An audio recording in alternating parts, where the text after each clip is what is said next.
नमस्कार। तो करवा चौथ की कथा की बात हो रही है। तो करवा चौथ की 3 कथाएं हम कर चुके हैं और चौथी कथा है।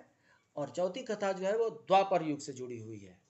द्वापर युग में सबको पता है महाभारत का युद्ध हुआ था। महाभारत काल में कौरव और पांडव के बीच में युद्ध चल रहा था। कौरव की सेना बहुत बड़ी थी, पांडव की सेना छोटी थी। तो इस तरीके से पांडवों के जीवन पे संकट आ गया था। पांडवों के जीवन पे संकट के बादल मंडराते हुए देख करके द्रौपदी ने भगवान श्री कृष्ण के चरण पकड़ लिए।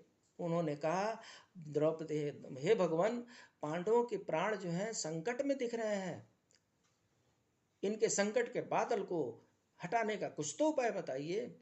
तब भगवान श्री कृष्ण ने कहा, हे द्रौपदी, ऐसा करना, पूरे नियम के साथ, पूरी श्रद्धा के साथ, पूरी लगन के साथ, पूरी भक्ति के साथ करवा चौथ का व्रत करो। कार्तिक मास के कृष्ण पक्ष के चतुर्थी के दिन का जो व्रत है वो करवा चौथ के व्रत के नाम से जाना जाता है। ये करवा चौथ का व्रत पूरी श्रद्धा भक्ति शक्ति के अनुसार करो। द्रौपदी ने करवा चौथ का व्रत किया। इस व्रत के प्रभाव से पांडवों के जीवन पर से सभी संकट दूर हो गए। और जैसा कि आप सबको पता ही है, कम मात्रा में रहते हुए भी पांडव जीत गए और ज्यादा संख्या में रहते हुए भी कौरव हार गए। तो कारण तो बहुत थे।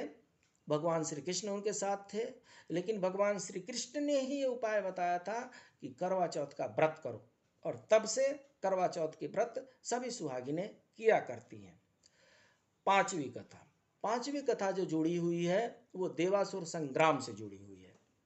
हुआ यूं कि एक बार देवताओं और असुरों में संग्राम छिड़ गया, भीषण संग्राम छिड़ गया।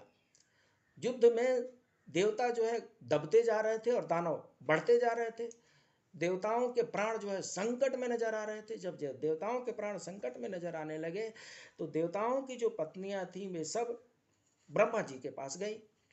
ब्रह्मा जी के पास जाकर के उन्होंने अपना दुख सुनाया कि हमारे पति के प्राण संकट में हैं देवासुर संग्राम में, आप उनके प्राणों को बचाने का कुछ उपाय बताएं। ब्रह्मा जी ने बताया, करवा चौथ का व्रत करो। करवा चौथ का व्रत नियम से करना है, भक्ति से करना है, शक्ति से करना है, सारे शौर्य से करना है। तो सारी देवियां जो थी वो करवा चौथ का व्रत उन्होंने किया। शाम के समय उन्होंने 16 श्रृंगार करके और जितने भी श्रृंगार के सामान हैं वो सब करवा पर उन्होंने चढ़ाया। सभी शिव परिवार का उन्होंने पूजन पाठ किया।